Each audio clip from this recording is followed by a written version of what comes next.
श्री शिवाय नमस्तु। महाराज, दुनिया के लोग नहीं समझते कि शंकर पर जल चढ़ाने का क्या लाभ है।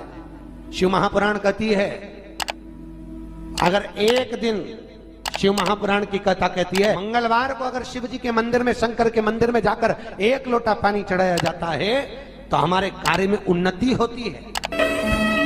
कोई व्यापार नहीं चलता हो, दिक्कत आ रही हो तो हनुमान जी के दूसरे नंबर का भाई गतिमान का स्मरण करो।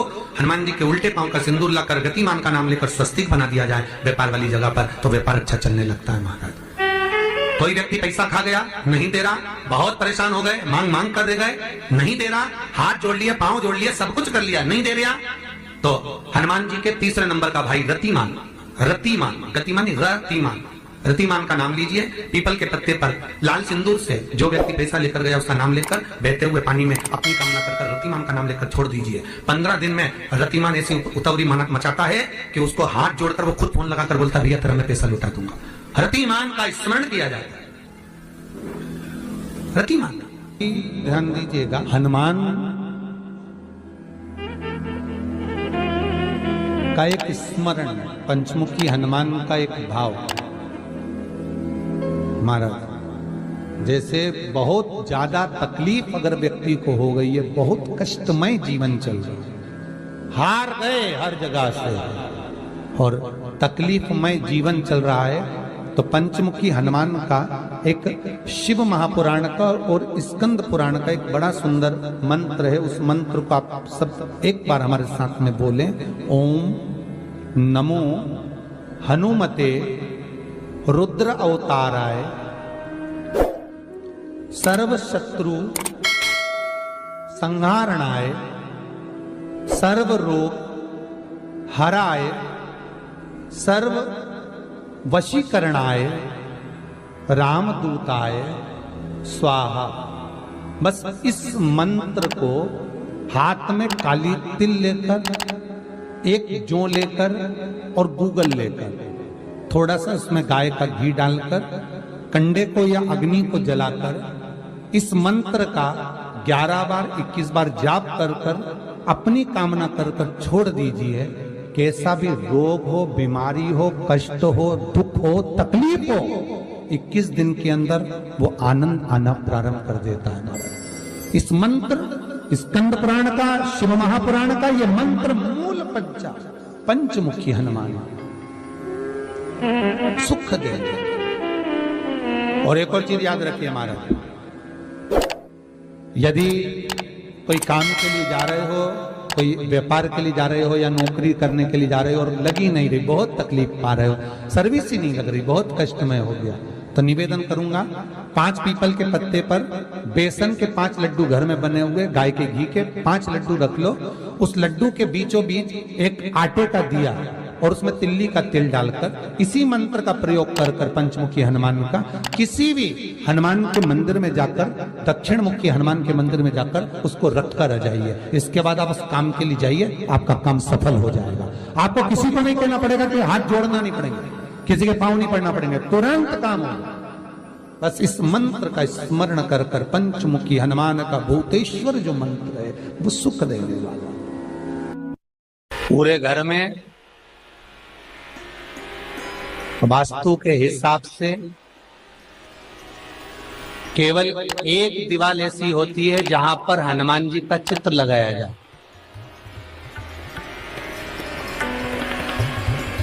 चाहे तुम पर्वत उठाने वाला चित्र लगाओ हनुमान जी का, चाहे बैठे हुए लगाओ, चाहे रामायण पढ़ने वाला लगाओ, चाहे लंका दहन करने वाला लगाओ, चाहे राम नाम जपने वाला लगाओ, चाहे लक्ष्मण को संजीवनी देने वाला लगाओ, चाहे मौन मुद्रा में लगा दो, चाहे स्तुति में लगा दो, चाहे भजन में लगा दो। हनुमान जी का कोई भी चित्र लगता है तो ना पूरब में लगेगा, ना पश्चिम में लगेगा, ना दक्षिण में लगेगा। हनुमान जी का अगर चित्र लगता है तो उत्तर की दीवार में दक्षिण को देखते हुए लगता है, केवल एक ही स्थान।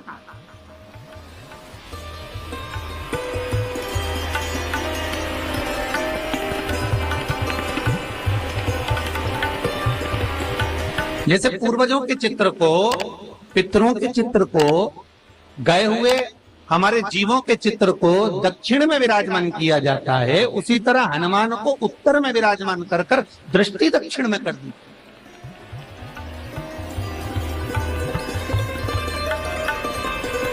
घर में हनुमान जी के जितने फोटो होते हैं उसको केवल दक्षिण दिशा में लगा, वो उत्तर दिशा में लगा बिठाते थे और दक्षिण की ओर उनकी दृष्टि होना चाहिए, दक्षिण की ओर उनका मुख होना चाहिए। क्यों? महाराज, अगर व्यक्ति के जीवन में कोई बीमारी आने वाली है, व्यक्ति के जीवन में कोई रोग आने वाला है, व्यक्ति के जीवन में अगर कोई कष्ट आने वाला है, व्यक्ति के जीवन में अगर कोई परेशानी आने वाली है, व्यक्ति के जीवन में कोई एक्सीडेंट का योग भी बनने वाला है, तो शास्त्र कहता है वो दिशा दक्षिण से ही बनता है।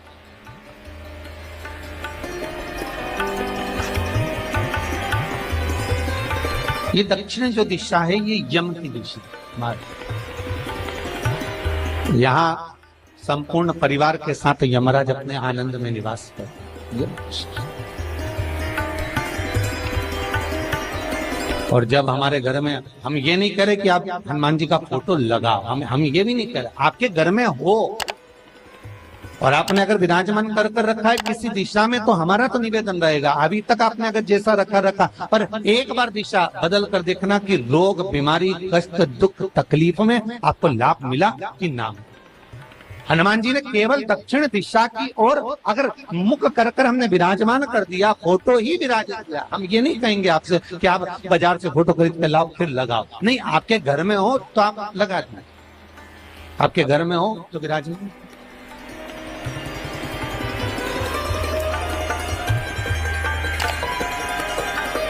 अच्छा, कितनी विपरीतता है वो भी आप जरा जानिएगा महाराज, कि शंकर भगवान के ऊपर जो जल चढ़ाया जाता है उसकी जलाधारी उत्तर में जाती है महाराज। भगवान शिव का जो जल जा रहा है वो उत्तर की ओर जा, और हनुमान जी को उत्तर में विराजमान कर मुख दक्षिण की ओर कर। क्यों? प्रबल दिशाओं में उत्तर और दक्षिण महाराज, ये जो दो दिशाएं, इनको साधने के लिए कोई देवता आगे नहीं। अगर इन दिशाओं को कोई साधने वाला है तो केवल एक देवाधिदेव महादेव ही हो सकता। काल का हरण करने वाला वो महाकाल ही हो सकता। शंकर का ही एक अवतार है हनुमान जी महाराज, रुद्र अवतार महाराज। हनुमान जी से कहा तुम दक्षिण की ओर दिशा पर संभालिए, शिव जी कहते हैं मेरा जल जब उत्तर की ओर जाएगा तो इस दिशा को मैं संभालू, चिंता ना करिए। जो स्मरण करने वाला होता है, भजन करने वाला होता है, कीर्तन करने वाला होता है, नाम जाप करने वाला होता है, उसका भी शास्त्र विधान करता है, उसका भी व्याख्यान वर्णन करता है कि जैसे एक दिशा के रूप में हनुमान जी महाराज को विराजमान कर दक्षिण की दिशा पर हम विजय, अर्थात रोग पर, बीमारी पर, कष्ट पर, तकलीफ पर हम विजय प्राप्त कर सकते। ऐसा नहीं कि ऐसा कोई रोग नहीं जिसकी दवा नहीं है, पर जब तक भगवान की कृपा नहीं होगी तब तक कोई औषधि मिल सकती नहीं, कुछ प्राप्त नहीं हो सकता। जब भगवान करुणा करते हैं तो आप रूप कुछ ना कुछ सुख की अनुभूति हो जाती है, अपने आप सुख का भान हो जाता है। तो जैसे दक्षिण का जो स्वामी तत्व है, दक्षिण पर जो दृष्टि देने वाला श्री हनुमान जी महाराज है, इसलिए हनुमान जी को उत्तर की दीवार पर विराजमान कर उनका मुख दक्षिण की ओर रखा जाता है। वास्तु शास्त्र के हिसाब से, वास्तु नियमों के हिसाब से सारे फोटो कहीं पर भी लगा सकते हो, पर हनुमान जी का अगर फोटो तुम्हारे घर में है, हनुमान जी अगर तुम्हारे घर में विराजमान है, हनुमान जी का चित्र तुम्हारे घर में विराजमान है, तो उसका मुख दक्षिण का होगा, तो रोग, बीमारी, तकलीफ, कष्ट ये सब दूर हटते। कई लोग प्रश्न करते हैं, गुरुजी आप कहते हो कि हनुमान जी महाराज शंकर भगवान का एक अंश स्वरूप है, एक अंश। पूरी शिव महापुराण की कथा को उठाकर देखिए, स्कंद पुराण को, मत्स्य पुराण को, कूर्म पुराण को उठाकर देखिए। एक बाणासुर का चरित्र और एक श्री हनुमान जी महाराज का चरित्र बहुत सुंदर। शिव का एक अंश माता अंजना के तप साधना से शिव की प्रागट्यता और शंकर भगवान की प्रागट्यता से शंकर का स्वरूप प्रकट हुआ। इसीलिए तो कहते हैं शंकर सुमन केसरी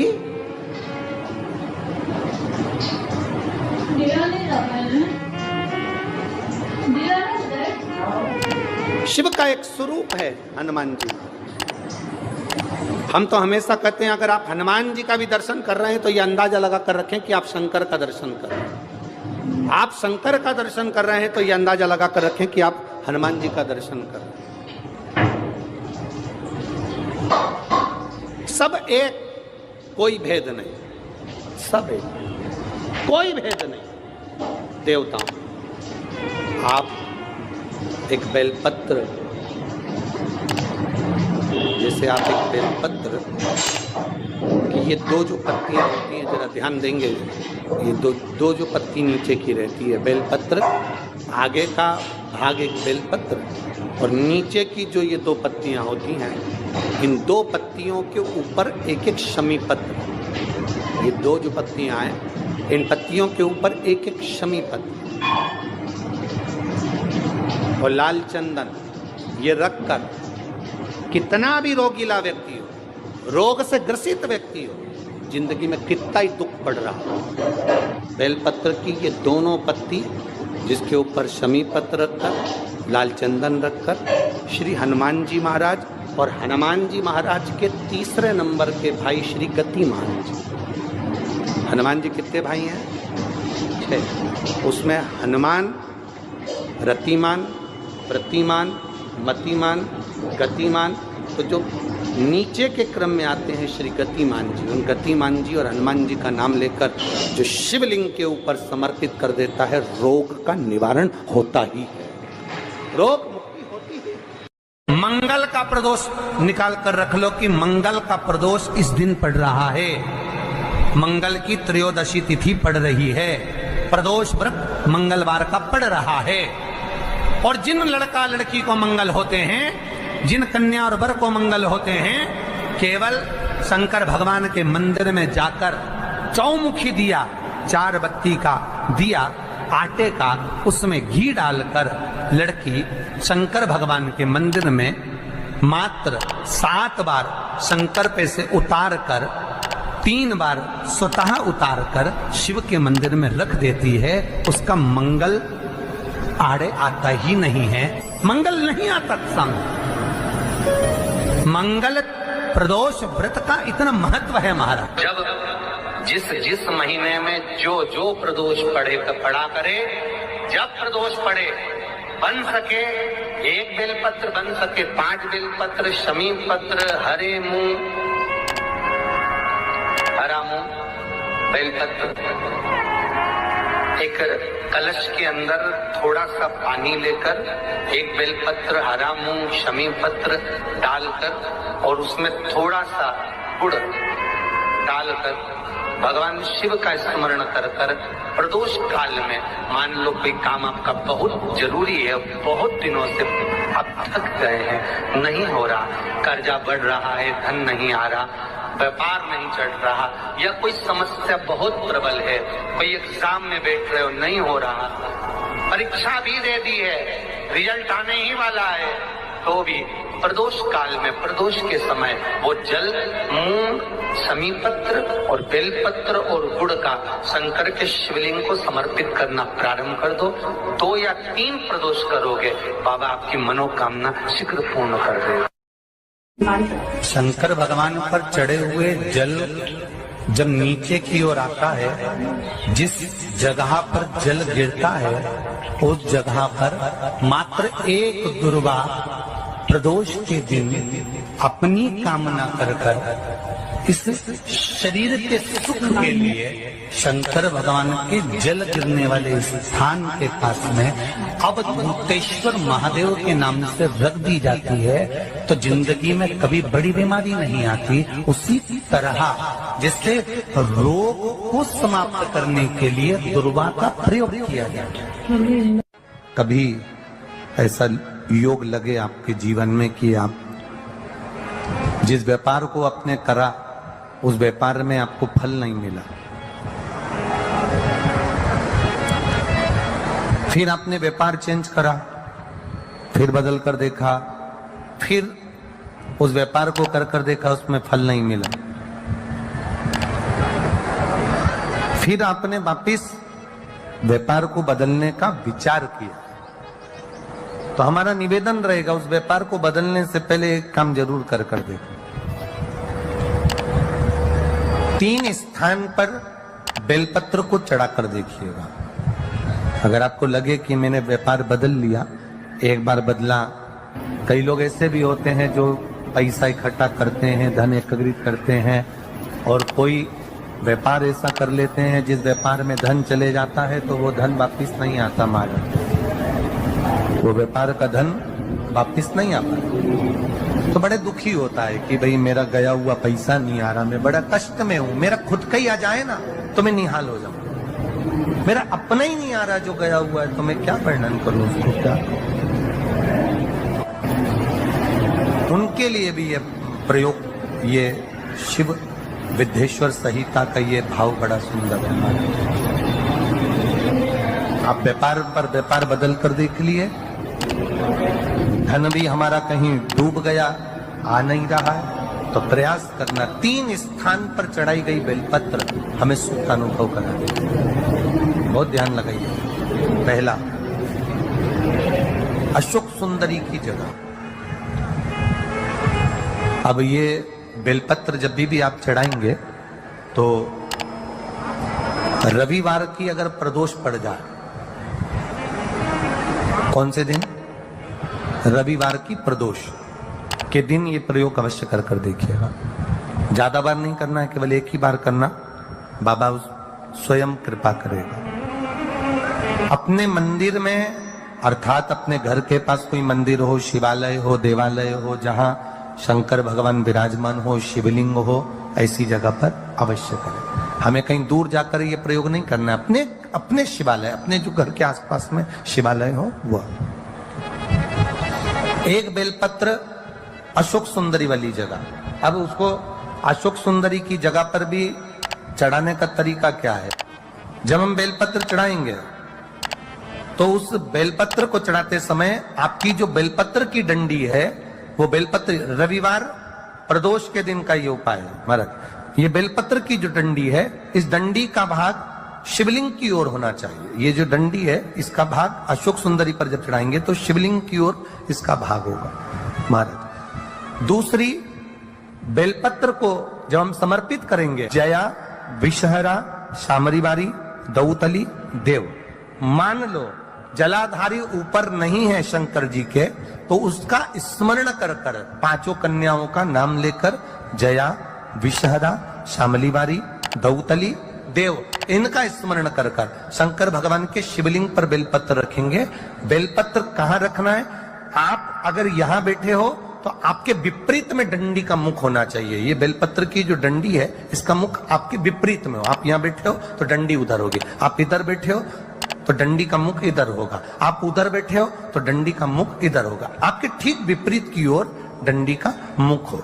ये 2 जगह बेलपत्र समर्पित करने के बाद, तृतीय बेलपत्र शिवलिंग की जो जलाधारी है, जहां पर भगवान शंकर का शिवलिंग रखा है, वहां स्पर्श कराकर